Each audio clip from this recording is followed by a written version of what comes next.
আকাশবাণী কলকাতা। স্থানীয় সংবাদ পড়ছি নমামি বসু রুদ্র। প্রথমে বিশেষ বিশেষ খবর। আগামী বছর বিধানসভা নির্বাচনের আগে আজ কলকাতার নেতাজি ইন্ডোর স্টেডিয়ামে বৈঠকে বসতে চলেছেন তৃণমূল কংগ্রেস নেত্রী মুখ্যমন্ত্রী মমতা ব্যানার্জি। প্রাথমিকের শিক্ষক নিয়োগ মামলায় সিবিআই এ চার্জশিটে উল্লেখ থাকা কথোপকথনে জনৈক অভিষেক ব্যানার্জির নাম উল্লেখকে কেন্দ্র করে রাজনৈতিক চর্চা শুরু হয়েছে। উপরাষ্ট্রপতি জগদীপ ধনখড় আগামীকাল একদিনের সফরে পশ্চিমবঙ্গ আসছেন।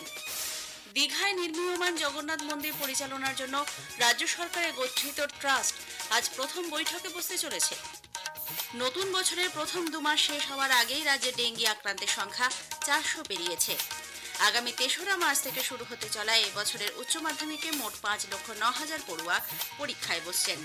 আর বিস্তারিত খবরে দলের সাংগঠনিক অবস্থা খতিয়ে দেখার পাশাপাশি আগামী বছর বিধানসভা নির্বাচনের আগে আজ কলকাতার নেতাজি ইন্ডোর স্টেডিয়ামে বৈঠকে বসতে চলেছেন তৃণমূল কংগ্রেস নেত্রী মুখ্যমন্ত্রী মমতা ব্যানার্জি। দলের সর্বস্তরের নেতারা ছাড়াও সভায় রাজ্যের বিভিন্ন প্রান্ত থেকে প্রায় 19,000 কর্মী যোগ দেবেন বলে দলীয় সূত্রে জানা গেছে।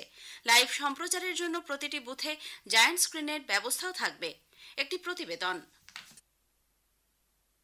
গত বছরের 21শে জুলাইয়ের বাৎসরিক শহীদ সমাবেশের পর নতুন বছরে শাসক দল তৃণমূল কংগ্রেসের সব থেকে বড় সম্মেলনকে ঘিরে উন্মাদনা রয়েছে দলীয় কর্মী সমর্থকদের মধ্যে।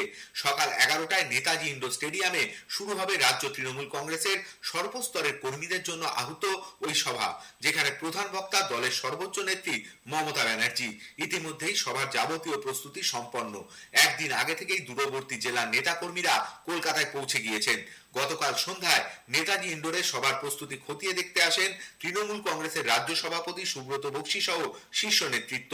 2026-এর বিধানসভা নির্বাচনকে সামনে রেখে তৃণমূল নেত্রী দলীয় কর্মীদের কি বার্তা দেন তা নিয়ে কৌতূহল রয়েছে। একই সঙ্গে দলের বহুচর্চিত সাংগঠনিক রদবদল নিয়েও এই সভা থেকে কোনো সিদ্ধান্ত ঘোষণা হয় কিনা তা নিয়ে জল্পনা ছড়িয়েছে রাজনৈতিক মহলে। অভিরূপ ভট্টাচার্য, আকাশবাণী সংবাদ, কলকাতা। এদিকে বিরোধীরা আজকের এই অনুষ্ঠানকে কটাক্ষ করেছে। বিজেপির সাধারণ সম্পাদক জগন্নাথ চট্টোপাধ্যায় বলেন, সাংগঠনিক এই বৈঠকে সুজয় কৃষ্ণ ভদ্রের বিরুদ্ধে সিবিআই এর দেওয়া চার্জশিটে উল্লেখিত জনৈক অভিষেক ব্যানার্জি সম্পর্কে মুখ্যমন্ত্রী কিছু বলেন কিনা সেটাই দেখার। প্রথমত তৃণমূল কংগ্রেস কি দল, দ্বিতীয় হচ্ছে কোনো পরিকল্পনা বৈঠক কি 15,000 লোকের উপস্থিতিতে হয়, তৃতীয় হচ্ছে যে এইটাকে বৈঠক বলছেন না, এটা হট্ট মেলা হচ্ছে, সেটাই তো বোঝা মুশকিল। যার ফলে তৃণমূল একটা প্রাইভেট লিমিটেড কোম্পানি বা ফ্যান ক্লাব বলতে পারেন, সেখানে কোম্পানির চেয়ারম্যান এবং ম্যানেজিং ডিরেক্টরের মধ্যে আকচাকচি চলছে। আপনারা কার এক জনৈক অভিষেক বন্দ্যোপাধ্যায় নাম সিবিআই চার্জশিটে এসছে বললেন, জনৈকা কোনো কথা কেন কোনো বলছেন না? আমরা মুখিয়ে আছি যে জনৈকর জন্য জনৈকা কিছু বলেন কিনা সেটা দেখার জন্য। অন্যদিকে সিপিআইএম এর কেন্দ্রীয় কমিটির সদস্য সুজন চক্রবর্তী বলেছেন, বর্তমান পরিস্থিতিতে ভয় পেয়েই তৃণমূল কংগ্রেস বিধানসভা নির্বাচনের 1 বছর আগে থেকে তার প্রস্তুতি নিতে শুরু করেছে। মমতা ব্যানার্জির দলের মেগা ইভেন্ট 26-এর নির্বাচনের দিকে তাকিয়ে 1 বছরের আগে থেকে ওয়ার্ম আপ শুরু করে দিল তৃণমূল। হাল বুঝতে পারছেন? যে তৃণমূল 294-তে পারলে 294, 250 তো বটেই, আর যতটুকু না ছিটখাট আপাতত আরএসএস এর কথায় তৃণমূল না হলে বিজেপি, সেই তৃণমূলের এত ভয় পেয়ে গেল 1 বছর আগে থেকে ওয়ার্ম আপ শুরু করে দিতে হলো। হাল ওর ভালো না। মানুষ নিজের ভোট দিলে তৃণমূলের হাল খুব খারাপ হবে। প্রাথমিকে শিক্ষক নিয়োগ মামলার অন্যতম অভিযুক্ত সুজয় কৃষ্ণ ভদ্রের বিরুদ্ধে কেন্দ্রীয় তদন্তকারী সংস্থা সিবিআই এর চার্জশিট দেওয়াকে কেন্দ্র করে রাজনৈতিক তরজা শুরু হয়েছে। চার্জশিটে সুজয় কৃষ্ণ সহ কয়েকজনের কথোপকথনের একটি অডিও ক্লিপের কথা উল্লেখ করা হয়েছে বলে সূত্রের খবর। সেখানে প্রাক্তন শিক্ষামন্ত্রী পার্থ চট্টোপাধ্যায় এবং তৃণমূল কংগ্রেস বিধায়ক মানিক ভট্টাচার্যের নামের পাশাপাশি জনৈক অভিষেক ব্যানার্জির নামও শোনা গেছে। অডিও ক্লিপটির সত্যতা যাচাই করার জন্য সেটি সেন্ট্রাল ফরেন্সিক সায়েন্সেস ল্যাবরেটরিতে পাঠিয়েছে সিবিআই। পাশাপাশি সুজয় কৃষ্ণ এবং মামলার অপর 2 অভিযুক্ত কুন্তল ঘোষ এবং শান্তনু বন্দ্যোপাধ্যায়ের কণ্ঠস্বরের নমুনা দিল্লিতে পাঠানো হয়েছে পরীক্ষার জন্য। এদিকে প্রাথমিকে শিক্ষক নিয়োগের দুর্নীতি মামলায় সিবিআই রাজনৈতিক উদ্দেশ্য প্রণোদিতভাবে তৃণমূল কংগ্রেসের সর্বভারতীয় সাধারণ সম্পাদক অভিষেক বন্দ্যোপাধ্যায়কে জড়িয়ে দিতে চাইছে বলে তার আইনজীবী সঞ্জয় বসু অভিযোগ করেছেন।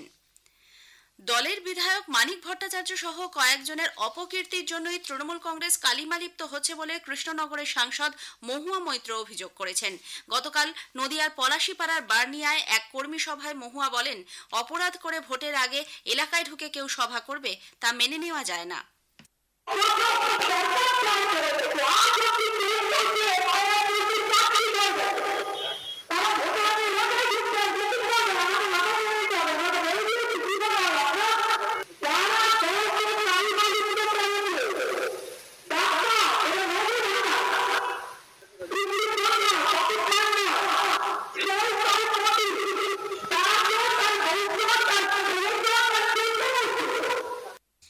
উল্লেখ্য, বেশ কিছুদিন ধরেই জেলার 6 বিধায়ক মহুয়ার বিরুদ্ধে বিভিন্ন অভিযোগ নিয়ে মুখ্যমন্ত্রীর দ্বারস্থ হয়েছিলেন।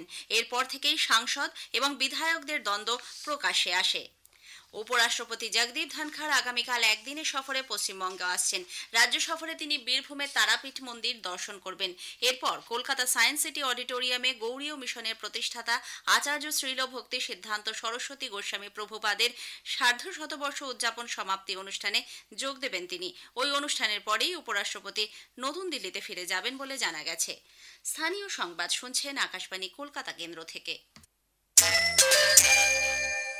আমাদের সংবাদ শোনা যাবে ইউটিউব চ্যানেল আকাশবাণী সংবাদ বাংলা, ফেসবুক ও ইনস্টাগ্রাম আকাশবাণী সংবাদ কলকাতা এবং এক্স হ্যান্ডেল AIR নিউজ কলকাতাতে। পূর্ব মেদিনীপুরের দীঘায় নির্মীয়মান জগন্নাথ মন্দির পরিচালনার জন্য রাজ্য সরকারের গঠিত ট্রাস্ট আজ প্রথম বৈঠকে বসতে চলেছে। ট্রাস্টের প্রধান মুখ্য সচিব মনোজ পন্তের পৌরোহিত্যে নবান্নে প্রস্তাবিত এই বৈঠকে 11 জন সরকারি আধিকারিক সহ ট্রাস্টের মোট 27 জন সদস্য উপস্থিত থাকবেন। মন্দির পরিচালনার জন্য কী ধরনের পদক্ষেপ নেওয়া যায় তা নিয়ে মূলত আলোচনা হবে বলে জানা গেছে।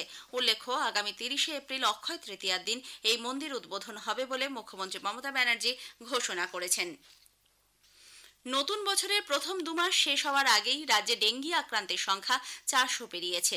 রাজ্য স্বাস্থ্য দপ্তরের রিপোর্টে নতুন বছরের সপ্তম সপ্তাহ বা 19শে ফেব্রুয়ারি পর্যন্ত কলকাতা ও পার্শ্ববর্তী জেলাগুলিতে রোগের বাড়বাড়ন্ত দেখা যাচ্ছে।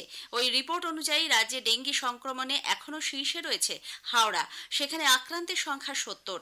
51 জন ডেঙ্গি আক্রান্ত নিয়ে দ্বিতীয় স্থানে মুর্শিদাবাদ, তৃতীয় স্থানে রয়েছে কলকাতা লাগোয়া জেলা উত্তর 24 পরগনা। ওই জেলায় বর্তমানে ডেঙ্গি আক্রান্তের সংখ্যা 45। চতুর্থ এবং পঞ্চম স্থানে রয়েছে যথাক্রমে পশ্চিম বর্ধমান এবং মালদা। আগামী 3রা মার্চ থেকে শুরু হতে চলা এবছরের উচ্চ মাধ্যমিক পরীক্ষায় মোট 5,09,000 পড়ুয়া বসছেন। ছাত্রদের তুলনায় ছাত্রীর সংখ্যা 47,671 জন বেশি। উচ্চ মাধ্যমিক শিক্ষা সংসদের সভাপতি চিরঞ্জীব ভট্টাচার্য গতকাল এক সাংবাদিক বৈঠকে বলেন, 2023 সালে যারা মাধ্যমিক পাশ করেছিলেন তার থেকে এবছর পরীক্ষার্থীর সংখ্যা 55,000 কম। সকাল 10টায় পরীক্ষা শুরুর 5 মিনিট আগে পরীক্ষার্থীদের সামনেই প্রশ্নপত্র খোলা হবে। 23টি জেলার মোট 2089টি কেন্দ্রে পরীক্ষা নেওয়া হবে। 136টি কেন্দ্রকে স্পর্শকাতর হিসেবে চিহ্নিত করা গেছে। উল্লেখ্য, রেগুলার কোর্সে এবারে শেষ বছরের জন্য উচ্চ মাধ্যমিক পরীক্ষা নেওয়া হচ্ছে। আগামী বছর থেকে পরীক্ষা হবে সেমিস্টার ব্যবস্থায়। কলকাতায় আজ শুরু হচ্ছে প্রথম পূর্বোদয় সাহিত্য উৎসব 2025। চলবে 1 মার্চ পর্যন্ত।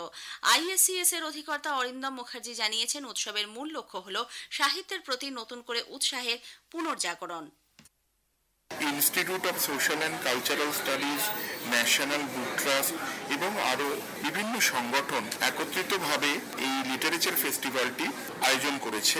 এই লিটারেচার ফেস্টিভ্যালে পূর্ব ভারতের 7টি রাজ্য উড়িষ্যা, পশ্চিমবঙ্গ, বিহার, ঝাড়খণ্ড, আসাম, সিকিম এবং পূর্ব উত্তরপ্রদেশের থেকে লেখকরা আসবেন। যানজট এড়াতে এবং দূষণ কমাতে কলকাতার প্রাণকেন্দ্র ধর্মতলায় মাল্টি মোডাল ট্রান্সপোর্ট হাব তৈরির পরিকল্পনা করছে রাজ্য সরকার। এই বিষয়ে আলোচনা করতে সম্প্রতি সেনাবাহিনী, মেট্রো রেল কর্তৃপক্ষ, পূর্ত বিভাগ, কলকাতা পুরসভা এবং লালবাজারের কর্তাদের সঙ্গে বৈঠকে বসেছিলেন পরিবহন মন্ত্রী স্নেহাশিস চক্রবর্তী।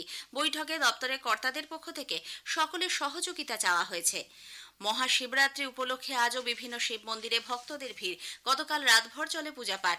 এদিকে শিবরাত্রির দিন রাজ্যের বিভিন্ন জেলা থেকে দুর্ঘটনার খবর এসেছে। পূর্ব বর্ধমানের জামালপুরের রঙ্কিনী মহুলাতে পুজো উপলক্ষে মামার বাড়ি বেড়াতে এসে পথ দুর্ঘটনায় 8 বছরের এক শিশুর মৃত্যু হয়েছে। ত্রিশান রায় নামে ওই শিশুটির বাড়ি হুগলির দাঁতপুরে। ওই জেলারই কাটোয়ার দাঁইহাটে ভাগীরথী নদীতে স্নান করতে নেমে 2 যুবক তলিয়ে গেছে।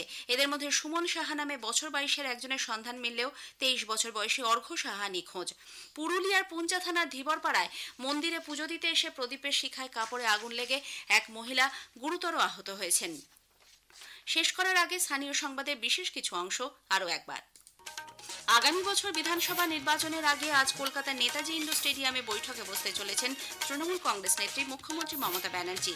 প্রাথমিকের শিক্ষক নিয়োগ মামলায় সিবিআই এর চার্জশিটে উল্লেখ থাকা কথোপকথনে জনৈক অভিষেক ব্যানার্জির নামকে কেন্দ্র করে রাজনৈতিক চর্চা শুরু হয়েছে। উপরাষ্ট্রপতি জগদীপ ধনখড় আগামীকাল একদিনের সফরে পশ্চিমবঙ্গ আসছেন। স্থানীয় সংবাদ শেষ হলো। এর পরের খবর সকাল 9:15 মিনিটে।